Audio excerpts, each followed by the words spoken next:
Welcome to Francis Reads the Bible. Today I'll be moving on to Genesis 28.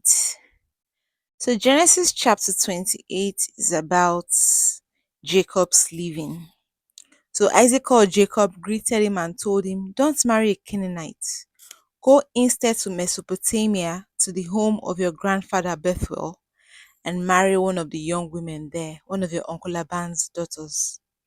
And he blessed him, gave him blessed him again, give him many that's God will give him many descendants and all that. And then Isaac, in 5, Isaac sent Jacob to Mesopotamia to Laban, who was the son of Bethuel the Aramean, and the brother of Rebekah, the mother of Jacob and Esau. So Jacob, you know, coming from the previous chapter, that's chapter 27, Rebecca hatched up this plan of him going to meet her brother Laban because she heard Esau's plot to kill Jacob because Jacob stole his blessings, tricked his father and stole his blessings. So this is Isaac now telling me, okay, yeah, your mother said you should go marry. So yeah, go there and go and pick a wife, not knowing that he's running away. So Esau, you see what I said by, in chapter 26, or was it 25?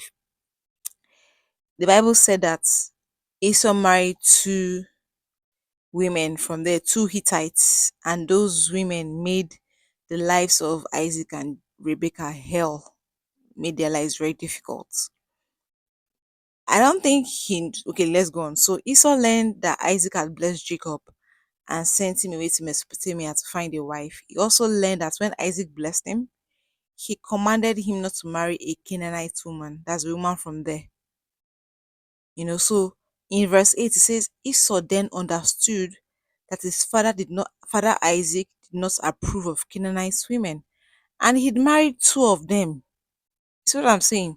His parents never told him, "Don't marry from here," and he was the firstborn. He married at the age of 40, meaning he was the firstborn who married at the age of 40. And yeah, he and Jacob were age mates because they were twins. But his parents never passed on this principle, this knowledge to him or to any of them. Don't marry from here, marry from our kindred, our people, our clan. And he discovered this pretty late. He had two wives already with plenty children. So in 9, he went to Ishmael, son of Abraham. That's Ishmael. Remember, Ishmael was the first son of Abraham before Isaac. And then he married his daughter Mahalath, who was the sister of Nebaioth. They never told him. I think what I'm learning from this is very important as a parent to pass on your principles and values on to your children very early. You don't wait until it's too late. You don't wait until it's too late, because when it's too late, they'll do that thing because they have no idea you don't like it.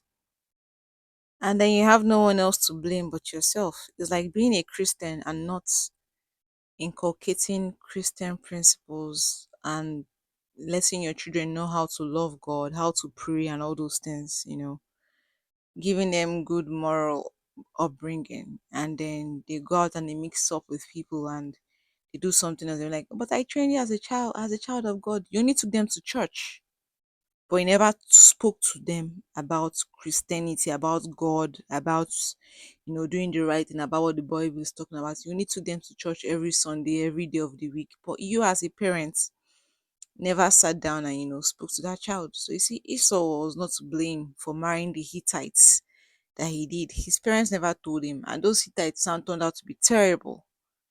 And then Rebecca was so angry about it. It wasn't Esau's fault, it's her fault. The fault lays on her and Isaac.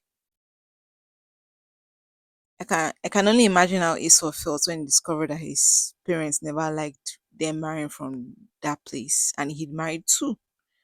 So in 10, Jacob left Beersheba, that's where the family was, and started toward Haran. At sunset, he came to a holy place and camped there. He lay down to sleep, resting his head on a stone. He dreamed that he saw a stairway reaching from earth to heaven, with angels going up and coming down on it.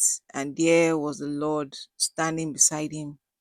I am the Lord, the God of Abraham, or Abraham and Isaac.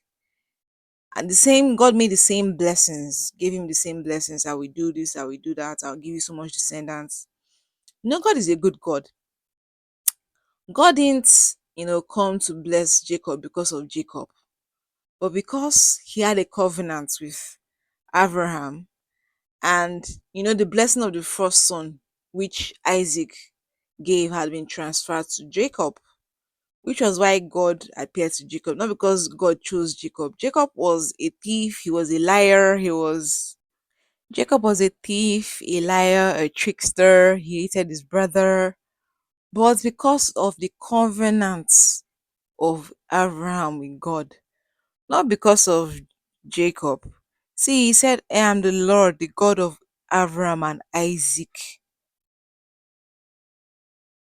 See, I am the God of your parents. And he gave him that same promise he gave Abraham and Isaac.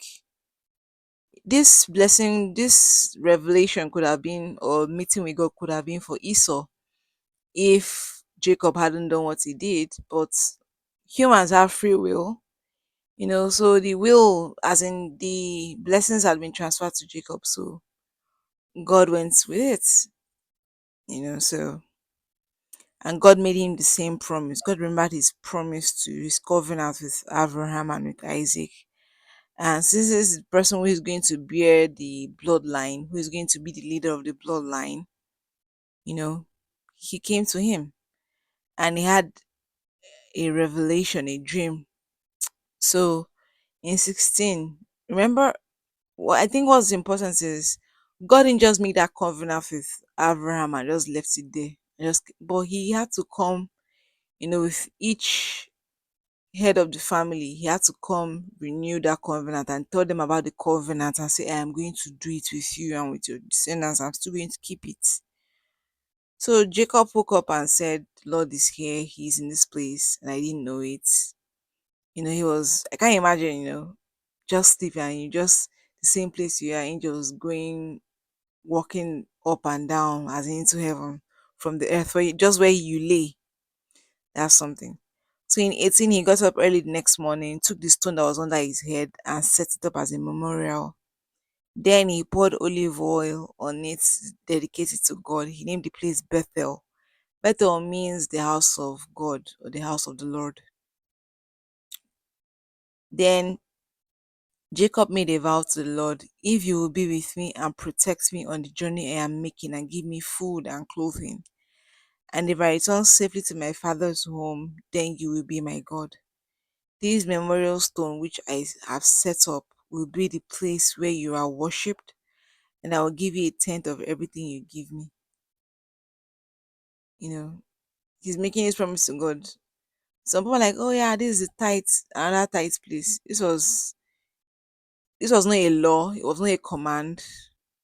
It was Jacob's personal covenant commitment with and to God.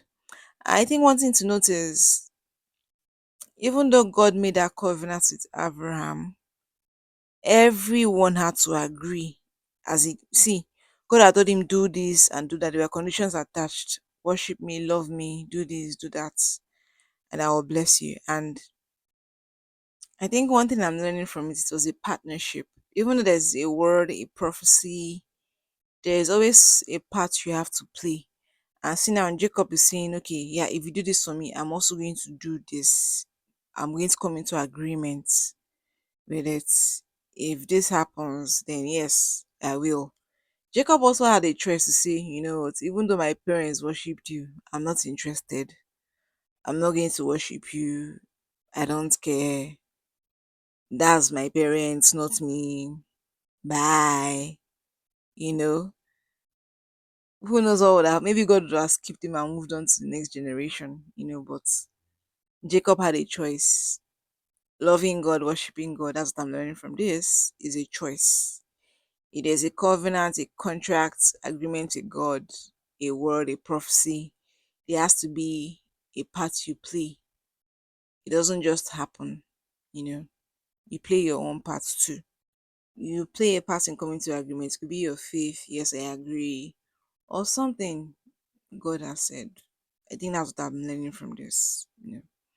It's symbiotic, it's not one sided. I think that's what we do sometimes. We just pray to God and ask God for things and we do nothing in return, you know. So yeah, that's what I'm learning from this. And as always, I'm not a pastor or anything, these are just my thoughts. And this is Frances Reads the Bible, and I'll be back tomorrow. God bless you and goodbye.